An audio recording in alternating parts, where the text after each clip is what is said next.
बताएं आस्था जी, मैं आपके पास ही आना चाहूंगा, क्या राय होगी आपकी? लॉन्ग टर्म का नजरिया है 1 से 2 साल का बीपीसीएल। बाकी खबरें भी मैंने बताई कि सरकार का फोकस किस तरह से ऑयल एंड गैस सेगमेंट में है और बहुत सारे जो है नए प्रावधान आने वाले वक्त में नजर आ सकते हैं। जी बिल्कुल, नए प्रावधान नजर आ सकते हैं, लेकिन एक जो थोड़ी सी दिक्कत लगती है वो इनके रिफाइनिंग मार्जिन्स को लगती देख के लगती है, क्योंकि आगे जाते हुए वो किस तरह से रहेंगे, थोड़ा वहां पे कंसर्न्स लगते हैं। देखा जाए तो कंपनी ने जो इस बार के नतीजे दिए थे, यानी कि Q1 ऑफ FY25 के, तो वहां पे भी जो रिफाइनिंग मार्जिन्स आए थे वो हेल्दियर साइड पे आए थे और मार्केट्स को उन्होंने थोड़ा अचंभित भी किया था। तो मुझे लगता है कि एक जरूर स्पेस होगी जिसको कि थोड़ा सा क्लोजली वॉच करना चाहिए, लेकिन लॉन्ग टर्म के लिए बढ़िया काउंटर है, होल्ड करने की ही सलाह रहेगी। वो है HAL, Hindustan aeronautics limited. Finally इस स्टॉक में फिर से एक्शन बढ़ता हुआ दिख रहा है और आज छोटी छोटी उबड़ खाबड़ रास्ते पर चलता हुआ स्टॉक थोड़ा सा नीचे जरूर आया, लेकिन फिर भी 2.5-3% ऊपर है। आज क्या कुछ एक्शन है इस स्टॉक के लिए, जानते हैं कुशल से। कुशल बताइए। सर, एक्शन में तो ऑफ कोर्स जो कैबिनेट की तरफ से बड़ी मंजूरी मिलती हुई दिखी है 26,000 करोड़ के ऑर्डर विन की, वो अपने आप में काफी बड़ी है। इनफैक्ट मैं आपको आगे ऑर्डर बुक की भी जानकारी दूंगा कि कंपनी की किस तरह से यहां पर ऑर्डर बुक इंक्रीज होती हुई दिखी है। बट ये जो इंपॉर्टेंट ऑर्डर मिलता हुआ दिखा है कैबिनेट की तरफ से, जो मंजूरी मिलती है इंडियन एयरफोर्स के जो Su-30 MKI एयरक्राफ्ट है उसके लिए 240 एरो इंजिन बनाने के लिए यहां पर यह मंजूरी मिलती हुई दिखी है। इंपॉर्टेंट यह है कि यहां पर इस इंजिन में 54% जो हिस्सा है, जो 54% पार्ट्स है वो स्वदेशी होने वाले हैं और साथ ही HAL के उड़ीसा डिवीजन प्लांट में ये इंजन्स का उत्पादन किया जाएगा। अगले साल से अनुमान है कि यहां पर डिलीवरी शुरू हो जाएगी। इनफैक्ट 2032 तक, यानी कि आने वाले 8 सालों में यहां पर ये डिलीवरीज लगातार दी जाएगी। इनफैक्ट इस ऑर्डर के बाद जो मौजूदा ऑर्डर बुक थी कंपनी की 94,000 करोड़ रुपए की, वो अब बढ़कर 1,20,000 करोड़ तक पहुंचती हुई दिख रही है। इनफैक्ट ब्रोकरेज की राय भी आती हुई दिख रही है, जहां पर यूबीएस ने FY25 में 1 लाख करोड़ के ऑर्डर्स मिलने की उम्मीद लगाई है। तो अब उसमें तो आप देख लीजिए कि 26,000 करोड़ के ऑर्डर तो ऑलरेडी यहां पर ये मिलते हुए दिख रहे हैं। साथ ही CLSA और मॉर्गन स्टैनले की भी आउट परफॉर्म की रेटिंग होती हुई दिख रही है और बड़े टारगेट्स के लिए यहां पर ये भी जो लक्ष्य है वो देते हुए दिख रहे हैं। तो ऑफकोर्स इस वजह से HAL और तमाम ऑफकोर्स बाकी जितने भी डिफेंस से जुड़े हुए स्टॉक्स है वो फोकस में आते हुए दिख रहे हैं। राइट, तो HAL पर रखेंगे नजर। थोड़ा अभी सुस्त हुआ है बट अच्छा एक्शन इसमें वैसे आपको बनते हुए दिखा था और मूव तो खैर अच्छी है, खबर भी इस पर अच्छी आ रही है। आज स्टॉक्स और स्पॉट कर लेते फिर आते हैं। मानस, एक बार रीड कीजिएगा आप सारी OMCs, BPCL, HPCL। एक टिपिकल, आई थिंक BPCL भी मेरे स्क्रीन पे है, inverted I think head and shoulder, बहुत ही शानदार ब्रेकआउट है। टेक्स्ट बुक अगर आप देखें बिल्कुल डिफाइंड वो स्क्रीन पे विजिबल है। आपका टेक क्या है इस वक्त BPCL, IOC पे और HPCL पे? तीनों में से कोई ट्रेड पिक करना चाहेंगे आप? देखिए, BPCL, HPCL ये दोनों चौक चार्ट पे काफी अच्छे लगते हैं। अगर एक ट्रेड लेना होगा तो HPCL में होगा, क्योंकि यहाँ पर एक फ्लैग पैटर्न का ब्रेकआउट देखने को मिला है। हालांकि इंटरडे सेशन में छोटी सी प्रॉफिट बुकिंग का दौर देखने को मिला है, लेकिन आई थिंक यहाँ पर एक बढ़िया बाइंग अपॉर्चुनिटी है। ये करेक्शन करंट लेवल पे आप एक पोजीशन ट्रेड ले सकते हैं, जहां आप स्टॉप लॉस करीब 409 रुपए के लगा के रखिए, क्योंकि जो फ्लैग पैटर्न बना है उसके जो टारगेट है वो 440 के आसपास के आते हैं। तो करीब करीब 20 रुपए का आपको और 10 रुपए का रिस्क रह सकता है स्टॉक में।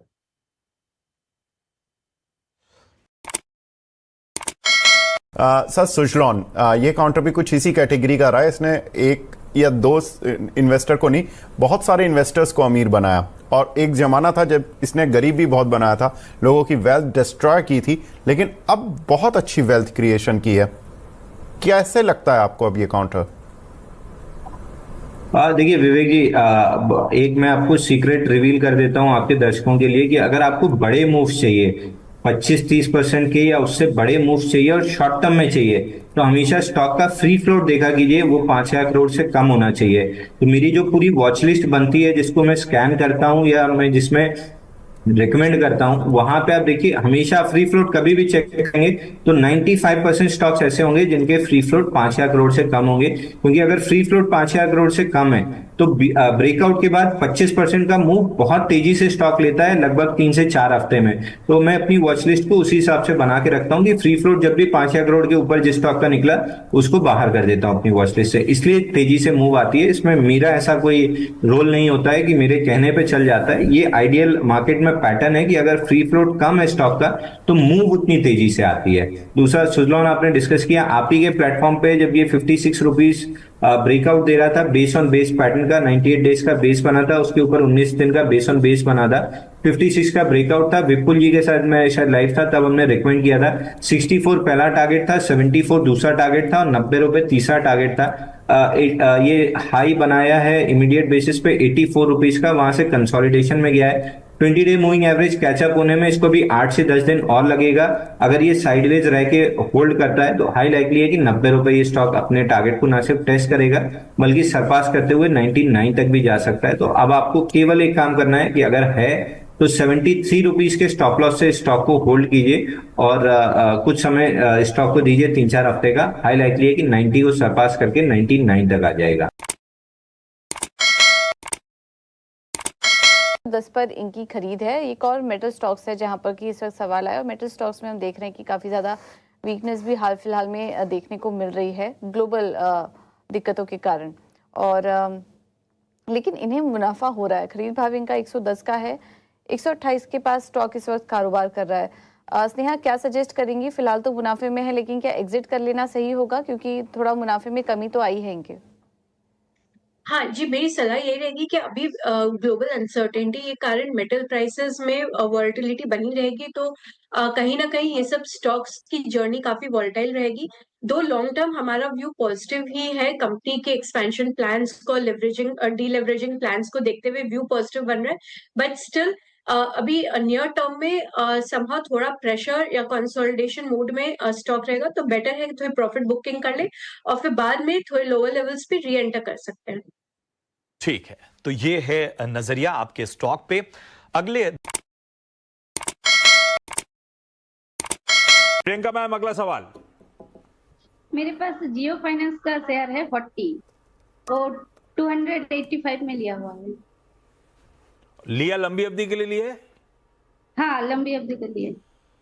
तो गावस्कर का जवाब पता है मुझे, मैं इनके साथ शो करता रहता हूं। Jio financial services, Gavaskar long term के लिए 285 की खरीद है। सही चुना है क्या स्टॉक कि नहीं? मुझे ये स्टॉक अच्छा लगता है लॉन्ग टर्म के लिए। अब रिसेंट में देखा है 400, वो मतलब इसका लगता है 500 का ये जोन है, वहां तक जाना चाहिए और एक बार 500 में थोड़ा अटकेगा फिर जाएगा 1000। लेकिन जितना ये देखिए रिलायंस भी आप देखिए 10 साल के बाद क्या हुआ या 5 साल के बाद क्या हुआ, जियो भी ऊपर देगा, मुनाफा देगा आपको। मुझे इसका फंडामेंटल कुछ पता नहीं और नंबर्स भी किसी को पता नहीं, लेकिन टेक्निकल रूप से मुझे स्टार्ट पसंद है। आप ले सकते हैं, आपने लिया है, होल्ड कीजिए, don't worry, you will make money.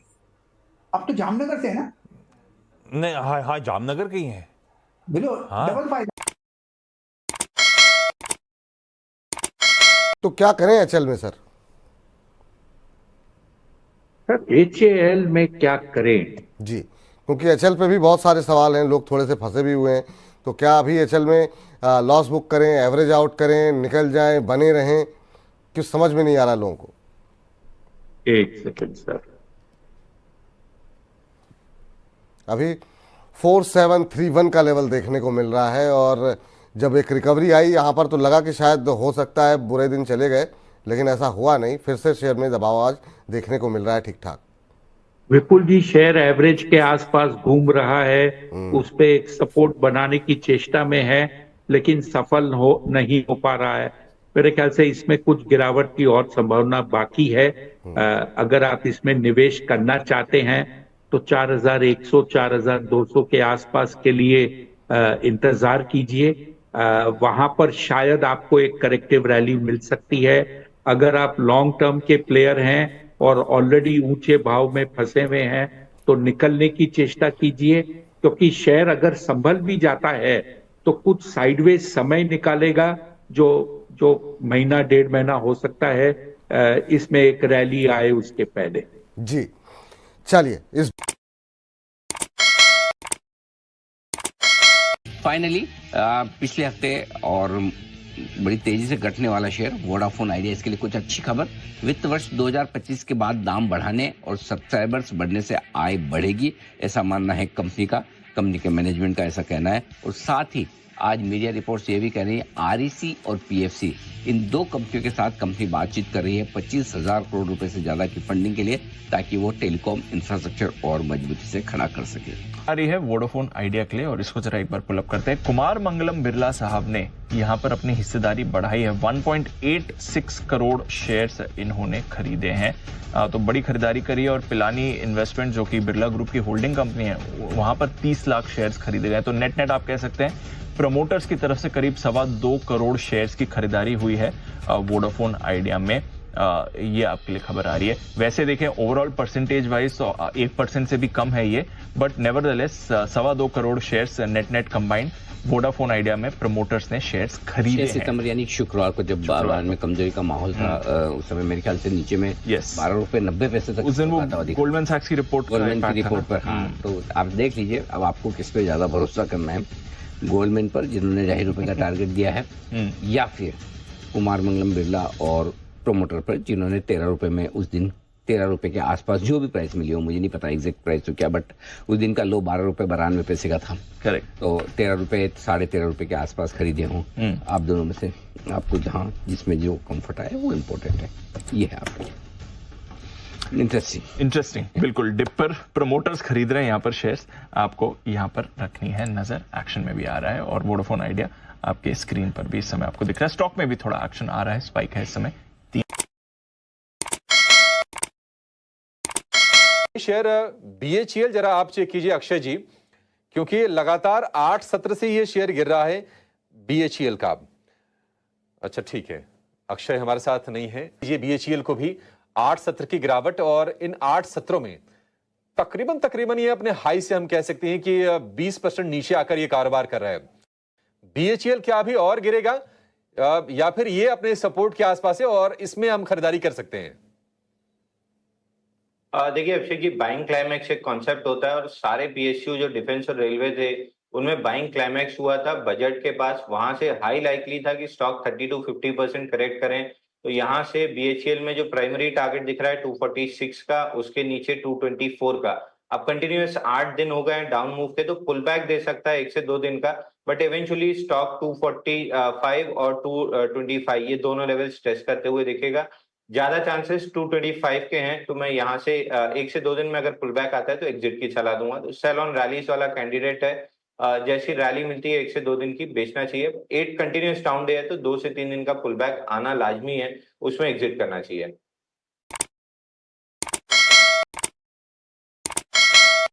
पहले एक फोन लाइन पे जुड़ते हुए जयपुर से मुकुट बिहारी वर्मा साहब। वर्मा जी गुड मॉर्निंग, आपका सवाल सर। गुड मॉर्निंग सर, नमस्कार सर। नमस्ते सर, बताएं। मैं बराबर सीएनबीसी बराबर देखता रहता हूँ और फॉलो करता रहता हूँ इसको sir. Thank you so much sir. सवाल आज का सर, एक तो आरवीएनएल है मेरे पास। हाँ। तो एक सेकेंड, 115 शेयर्स 364 की खरीद, सही बोल रहा हूँ? जी बिल्कुल बिल्कुल बिल्कुल सर। हाँ, वो आ गया प्लेट पे। हाँ, तो पूछू क्या, 200 रुपए का तो बढ़िया मुनाफा हो रहा है, मुनाफा बांधे या बने रहे ऐसे पूछूं? हाँ जी हाँ जी। और दूसरा एक शेयर और है HAL का, 25 शेयर है। पहले इस पे आता हूं, पहले इस पे। सरविंद क्या करना चाहिए आरवीएनएल? देखिए अभी भी बढ़िया मुनाफे में है, मुझे लगता है इनको अराउंड 1/3 मुनाफा या आधा मुनाफा बांधेंगे तो अच्छा रहेगा। कॉस्टिंग इनकी नीचे चली जाएगी, आधा बांधेंगे तो थोड़ा सा अगर ऊपर बेचे होते 600 के आसपास तो मैं मान के चल रहा हूँ ऑलमोस्ट फ्री हो जाता था इनका। बट देखिए आई थिंक उछालों में थोड़ा यहाँ मुनाफा बांधने की डेफिनेटली कोशिश करें, बिकॉज नीचे के लेवल्स पे लेने के लिए मिलेगा। बहुत ज्यादा ओवरबॉट है और बहुत ज्यादा फैंसीड डार्लिंग बाजार का चेहता रहा है, तो ऐसे जगहों पे फिर क्या है, जब करेक्शंस आते हैं तो 3-6 महीने फिर साइडवेज टू डाउन वाला फेज भी इनको देखना पड़ेगा। तो आई थिंक अभी तो पहला महीना ही है, अभी तो ऑलमोस्ट टॉप के आसपास ही है, थोड़ा मुनाफा बांधें। थोड़ा सा मुनाफा बांधना, थोड़ा मतलब इनके पास 115 है, आधे निकाल दूं या 50 निकाल दूं ऐसा? हाँ आई थिंक आधा निकाल दें, आधे निकाल देंगे तो बाकी की कॉस्टिंग बहुत इनकी अच्छी हो जाएगी। ऑलमोस्ट फ्री तो नहीं होंगे, 600 के आसपास बेचते तो ऑलमोस्ट फ्री हो जाते। 300 से 600 का आंकड़ा राउंड फिगर लेके चल रहा हूँ। बढ़िया उछालों में निकले या यहाँ पे निकले, थोड़ा निकले, मेरे ख्याल से थोड़ा ड्राई पाउडर कैपिटल थोड़ी सी निकालने, एटलीस्ट 3 के शेयर छोड़ दें। ओके, आज का बजवर्ड है ड्राई पाउडर। आपको उस बात का ध्यान रखना है, जहां जहां मौके हों वहां पे थोड़ा सा मुनाफा वसूली करके काइश में एंजॉय करें। ऐसा के सीईओ जेपी चलसानी सर हमारे साथ अब जुड़ते हुए, और मेरे को तो लगता है बहुत लंबा अरसा हो गया है चलसानी साहब से मेरी बातचीत हुए। दिखाइए भाई चलसानी सर कहाँ हैं? नहीं जुड़े डायरेक्टर साहब? यस, चलसानी सर आपकी स्क्रीन पे। Sir hi, good afternoon, thank you so much जुड़ने के लिए। अच्छा, कई सारे न्यूज पेक्स थे ऑफ लेट जिसके चलते चलसानी सर से रिक्वेस्ट करी थी कि जुड़िए और समझें हो क्या रहा है। अपफ्रंट आज सुबह सुबह एक इंटरेस्टिंग ऑर्डर बैक करने की खबर एनटीपीसी ग्रीन एनर्जी से। 1166 मेगावाट का ये प्रोजेक्ट है, गुजरात की 3 साइट्स पे इंस्टॉलेशंस होने हैं और स्कोप बड़ा है। इसमें इक्विपमेंट सप्लाई के साथ साथ प्रोजेक्ट एग्जीक्यूट करना, इरेक्ट कमीशन करना और उस पर फिर वो मेंटेनेंस सर्विसेज भी पोस्ट कमीशनिंग सब कुछ करना है। चलसानी सर, पहले तो ये 1166 मेगावाट का ऑर्डर और ये फेरिफेरल एक्टिविटीज इतनी सारी, अगर वो हम रिटेल की भाषा में क्वांटिफाई करके बता सकें कितना बड़ा ऑर्डर है ये, कितने करोड़ रुपए का है अंदाजन? नहीं, वो तो हमारा पॉलिसी है कि इंडिविजुअल कॉन्ट्रैक्ट वाइज वैल्यू कभी डिक्लेयर नहीं कर सकते, बिकॉज ये थोड़ा कॉन्फिडेंशियल भी होता है विद क्लाइंट। बट इसमें है कि मैं स्कोप बता देता हूँ आपको। इसमें 370 टर्बाइन हम सप्लाई करेंगे, 370 टर्बाइंस ऑफ 3.15 मेगावाट ईच। ये इसमें ये कॉन्ट्रैक्ट है कि supply of turbines in supply and transportation to site. एक और कॉन्ट्रैक्ट है कि हमने पूरा प्रोजेक्ट नहीं कर रहा है इसमें, तो हम लोग फाउंडेशन करेंगे, इरेक्शन करेंगे जो सप्लाई किया है, और कमीशन करेंगे। वो सेकंड कॉन्ट्रैक्ट है। First contract supply, second contract is foundation, erection of turbine and commissioning. Third contract है फर्स्ट 10 years के लिए OMS कॉन्ट्रैक्ट है, सर्विस कॉन्ट्रैक्ट है। वो जो सर्विस कॉन्ट्रैक्ट जो है कि जब moment turbine gets commission, service contract start हो जाता है। नॉर्मली हमारा सिस्टम क्या है कि all over contracts, supply contract generally starts 2 to 3 years after commissioning, because वो वारंटी पीरियड होता है, उसमें फ्री OMS बोलते हैं। बट यहाँ ऐसा नहीं है कि रेवेन्यू सर्विस बिजनेस के लिए revenue will start right from day 1। वो एक एडवांटेज। ये 3 कॉन्ट्रैक्ट है और ये अभी तक सबसे बड़ा कॉन्ट्रैक्ट अवार्ड हुआ है विंड एनर्जी सेक्टर में, और हमारा पहले कॉन्ट्रैक्ट है एनटीपीसी के साथ। अच्छा, जहां तक जून एंड तक की बात थी, मुझे याद है वो आपने एनालिस्ट कॉन कॉल में भी मेंशन कर रहा था 3.8 गीगावाट की ऑर्डर बुक है इस समय। अब इस नए ऑर्डर्स और इस बीच अगर कुछ फेरिफेरल ऑर्डर्स और मिले होंगे तो करंट आउटस्टैंडिंग ऑर्डर बुक कहां खड़ी हुई है और अंदाजन उसका एग्जीक्यूशन पीरियड कितना होगा? या अभी ऑर्डर बुक इसके साथ अभी 5 गीगावाट तक ऑर्डर बुक है अभी। 5 गीगावाट का ऑर्डर बुक है। So all this supposed to be executed between this year and next year, and some part of it might go to FY26 as well. And then we keep adding contracts each quarter. तो जब भी हम लोग contract जीतते हैं और जिसका कुछ रिक्वायरमेंट्स है वो खत्म होते हैं, हम लोग अनाउंस करते रहते हैं मार्केट में। तो अभी 5 गीगावाट है as we speak today. This is the largest ever order book in the history of NTPC. In the history of Suzlon. In the history of Suzlon. I also worked for NTPC long time, so therefore maybe कभी कभी हो जाता है कि NTPC और सुजलॉन में confusion हो जाता है। अच्छा, दूसरा न्यूज पेक था, मेरे ख्याल से इस वीकेंड पे अपडेट आया था कि वो रिनॉम का आपने 51% स्टेक एक्वायर कर लिया है। तो क्योंकि अब पहली बार आपसे चर्चा हो रही है इस बीच में, तो Renom what it brings on table for Suzlon, और इवेंचुअली अनाउंसमेंट था कि 76% तक ले जाएंगे। ये पहला ट्रांच 51 पे ले गया है, तो ड्यू कोर्स में एक्सपेक्ट करूंगा 76% ले जाएंगे आप लोग। ज्यादा इंपॉर्टेंट मेरे लिए रेनॉम टेबल पे आपके लिए लेकर क्या आता है, क्यों एक्वायर कर रहे हैं उस कंपनी को हम लोग? देखिए, हमारा एक बिजनेस है टर्बाइन सेल्स, एक बिजनेस है सर्विस बिजनेस, और तीसरा बिजनेस है हमारा forging and foundry. Service business क्या है कि ये स्टेबल बिजनेस है। एक बार सर्विस मतलब एएमसी जो कॉन्ट्रैक्ट होते हैं वो? हाँ, आप नॉर्मली एफएमसीजी गुड्स में एएमसी बोलते हैं, तो ऐसी है, ऐसी है नॉर्मल सिंपल लैंग्वेज में बोलना तो एएमसी कॉन्ट्रैक्ट है। हम लोग इसमें क्या है कि एएमसी क्या होता है कि एनुअल मेंटेनेंस कॉन्ट्रैक्ट है, ये नहीं है, ये ऑपरेशन और मेंटेनेंस है। हम खुद ऑपरेट करते हैं टर्बाइंस को, करते हैं। सो वो डिफरेंस है एएमसी से। एएमसी क्या है, जब भी ट्रबल है मार्केट लोग आके उसको रिपेयर करते हैं, मेंटेन करते हैं, या ऐसा नहीं है। पूरा एसेट हमारे पास रहता है फॉर ऑपरेशन मेंटेनेंस। तो सर्विस बिजनेस क्या है कि आपको स्टेबल रेवेन्यू देती है, उसमें अप एंड डाउन नहीं होता है। लाइक WTC बिजनेस क्या है कि अप एंड डाउन है, कभी ऑर्डर ज्यादा है, ऑर्डर नहीं है।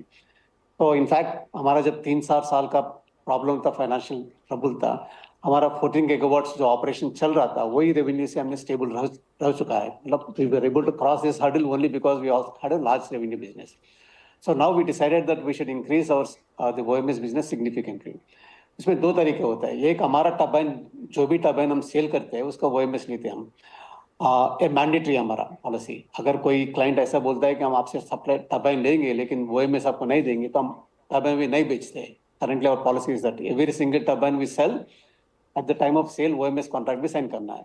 तो वो एक ग्रोथ इंजन है हमारे लिए। जितना भी हम ऐड करते रहेंगे तो उतना बढ़ते रहेगा। बट लेकिन हमने सोचा है कि देखिए, आज करीब 47 गीगावाट्स का कमीशन हो चुका है, तो हम ऑपरेट करते हैं अबाउट 14 गीगावाट्स। मतलब 32 गीगावाट्स का टर्बाइन्स है जो थर्ड पार्टी, कोई OEM, कोई खुद कर रहा है। तो वो अपॉर्चुनिटी एक है। आगे 2030 तक another 50 gigawatts gets added, only another 30-35 gigawatts are then our turbines, again opportunity. There is 60 gigawatt opportunity of multi-brand, which is non-Suzlon portion of it. तो उसके लिए अलग तरीका का एक्सपर्टाइज चाहिए। ये रेनाम जो है वो single largest ISP independent service है। हमने सोचा कि वो व्हीकल लेके पैरेलली एक हमारा कंपनी है, उसमें सुजलॉन टर्बाइन्स का ग्रोथ होगा सर्विस बिजनेस, और Renom multi brand other than Suzlon turbines का ग्रोथ होगा। सो वो सर्विस बिजनेस सिग्निफिकेंटली ग्रो करेगा and that will actually protect us from market fluctuations.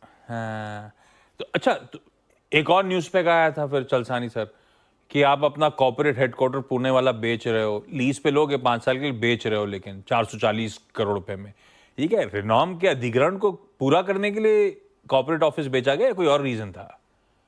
नहीं, देखिए, हमने बहुत पहले भी बोला है कि नॉन कोर एसेट को मोनेटाइज करेंगे।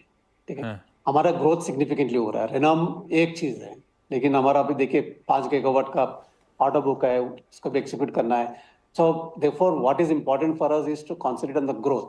एक ग्रोथ करने के लिए this is one which helps actually. Of course right now it helped us to complete acquisition of Renom, but more important is that non core asset जो है वो मोनेटाइज करके आपने ग्रोथ निकाली है। So that is what the strategy of this. Anyway, this is sale and leaseback. The property still remains with us. We will be operating from here, and so therefore it is more of a strategic decision of monetize a non-core asset, put it in the growth, because there's so much of growth possibility opportunities right now. So we want to capture every single. Chaparasi is and crorepati growth. अच्छा, चलसानी sir जाते जाते पिछला 1-1.5 साल गजब रहा है सुजलॉन के लिए।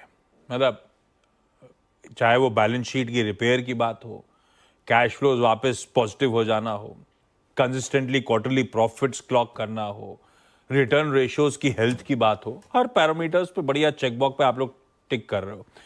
ऐसे में यहां से और ऑपरेशनल रैंप अप एक्सपेक्ट करूं FY25 में?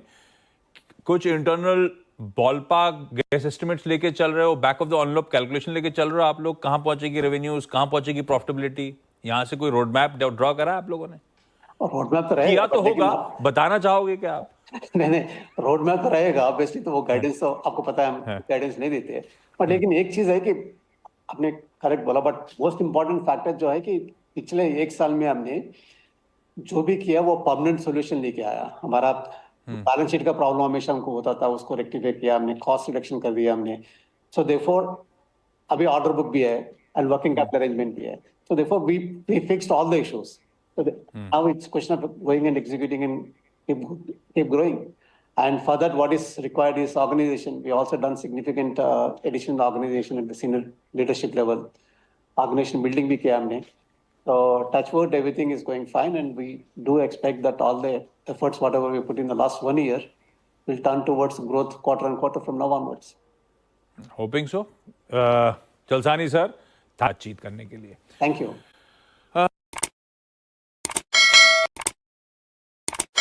शामिल करेंगे हमारे साथ हमारे पास व्हाट्सएप पर सवाल आया है यासिन मंसूरी जी का।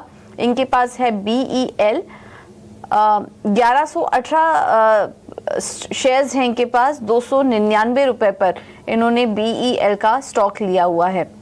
चलिए इस पर राय दिलवा देते हैं। राजेश जी, क्या सलाह होगी आपकी? नुकसान का हो रहा है इनको क्योंकि शेयरों की संख्या ज्यादा है, हालांकि अगर प्राइस वाइज देखेंगे तो ज्यादा कुछ एक्शन नहीं है, इनकी खरीद के पास ही स्टॉक कारोबार कर रहा है, लेकिन बीएल के चार्ट्स कैसे लग रहे हैं आपको?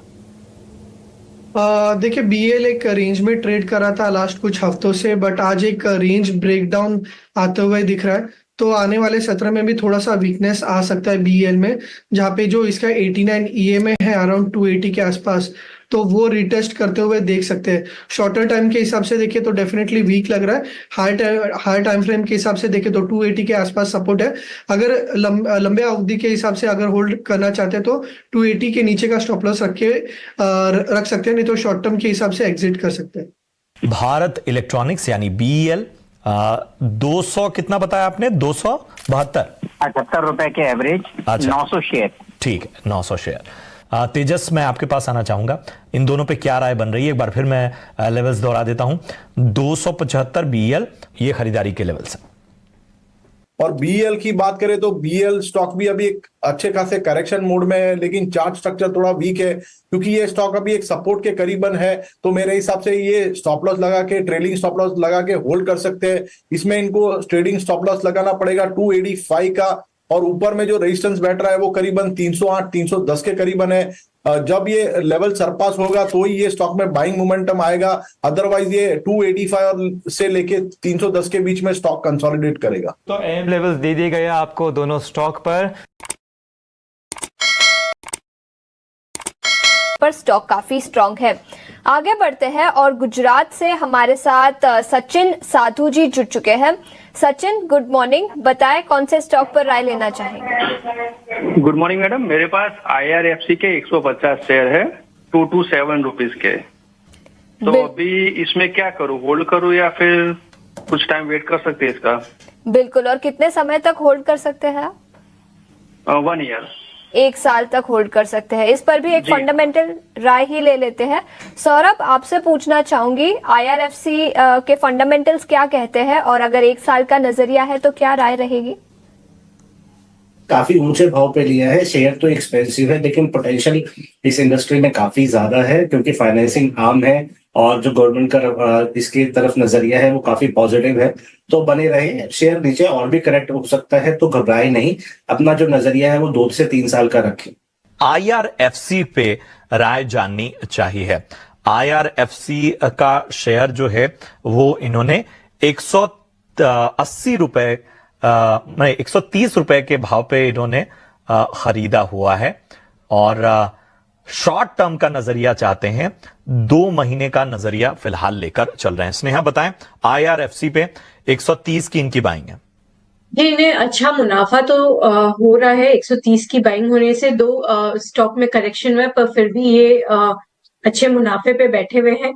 खैर, मेरी राय ये रहेगी कि रेलवे स्टॉक्स में हमने ऑलरेडी काफी डिसेंट करेक्शन देख ली है, तो शायद यहाँ से एक थोड़ा बाउंस एक्सपेक्टेड है, तो होल्ड करें short term point of view से। और अगर लंबे नजरिए से होल्ड करना चाहे तो डेफिनेटली रेलवे में काफी इन्वेस्टमेंट्स काफी अनाउंस भी है, आगे आने वाले समय में और भी इन्वेस्टमेंट्स अनाउंस होगी, तो डेफिनेटली फाइनेंसिंग कंपनी जो ये है IRFC वो उससे बेनिफिट करेगी। तो दोनों ही शॉर्ट टर्म और long term point of view से मेरा नजर।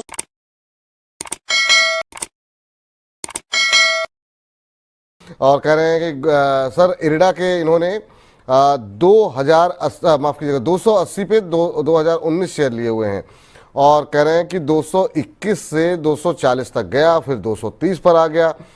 क्या होगा आज, क्या होगा इसमें, सेकंड क्वार्टर का रिजल्ट कब आएगा? तो थोड़े से दुविधा में है। इरिडा में बहुत सारे सवाल डेली ही आ रहे हैं हमारे पास, और हर रोज़ हम इस पर चर्चा भी कर रहे हैं। 231 के आसपास चल रहा है, आज 0.25% के आसपास की गिरावट है। अभी इनको 50 रुपए पर शेयर के आसपास का नुकसान जो है वो होता हुआ दिखाई दे रहा है। आज खबर भी थी इरिडा के ऊपर कुछ, और उसके चलते भी थोड़ा सा यहाँ पर उतार चढ़ाव का माहौल यहाँ पर देखने को मिल रहा है।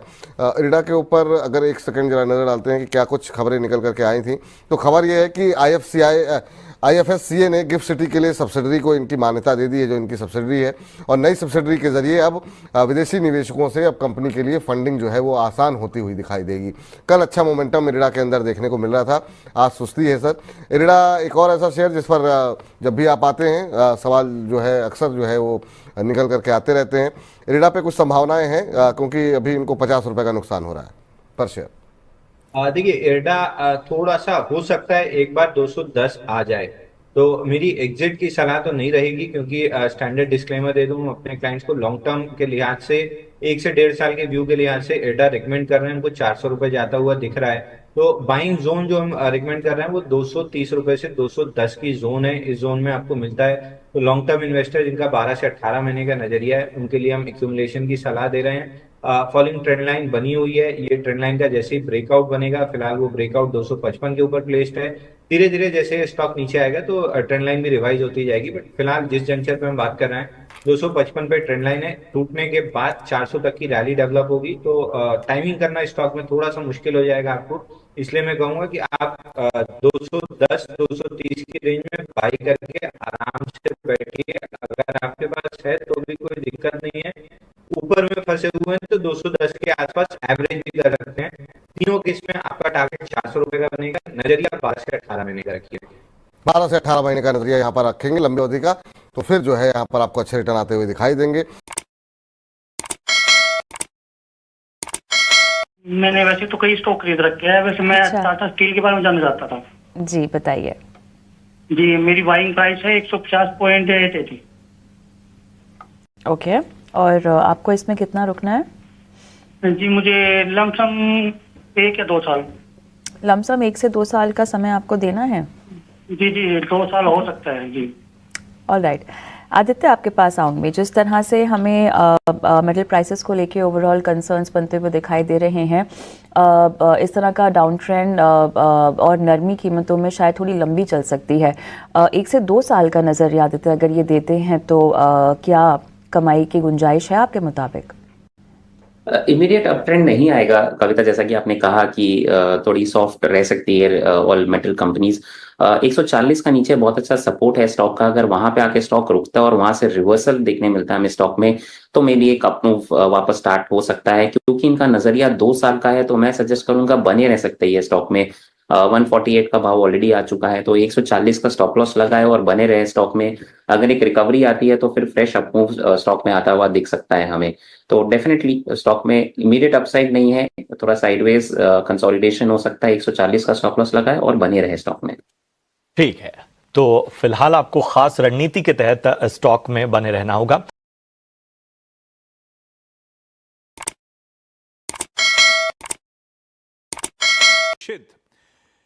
सर जी, साउथ इंडियन बैंक 2000 शेयर हैं, 29 रुपीज 46 पैसा, बेसिकली 29.5 की खरीद है। क्या करना चाहिए डॉक्टर साहब? स्टॉक भी फटाफट दिखाओ यार। 29.5 की खरीद है, सबसे साहब 25.5 पे खड़ा है। अच्छा जी, देखिए ओवरऑल बैंकिंग स्टॉक्स यहाँ पे फिलहाल तो थोड़ा ड्रिफ्टी हो रहा है। आप कैनरा बैंक देखिए, बैंक ऑफ बड़ौदा देखिए, तो ये बस मैं I am not that comfortable to be very frank with you. Probably current level से मैं ये बोल सकता हूँ कि 24 का स्टॉप लॉस रखे बने रहे, आपको 27-28 का एक बार के लिए लेवल दिख जाए, ये भी चांसेस है, मैं ना नहीं बोलता। लेकिन ओवरऑल बैंकिंग वो जो फिलहाल जो पहले वाली जो स्ट्रीम है ना, वो फिलहाल नहीं दिखती, तो मैं अवॉइड करना ज्यादा पसंद करूंगा। अन्नू ने साहब का सवाल है और ऐसी पॉपअप में आया कि ये केंद्रीय विद्यालय संगठन के प्राउड टीचर हैं। Arvind ji, happy teachers day आपको। ये पूछ रहे हैं सतपति साहब, एनएचपीसी 500 हैं 102 के भाव पे, टीचर्स डे के दिन सवाल है भाई, क्या करना चाहिए? आप लोग प्लीज मदद करें। 102 की खरीद 98 के नीचे आया हुआ है।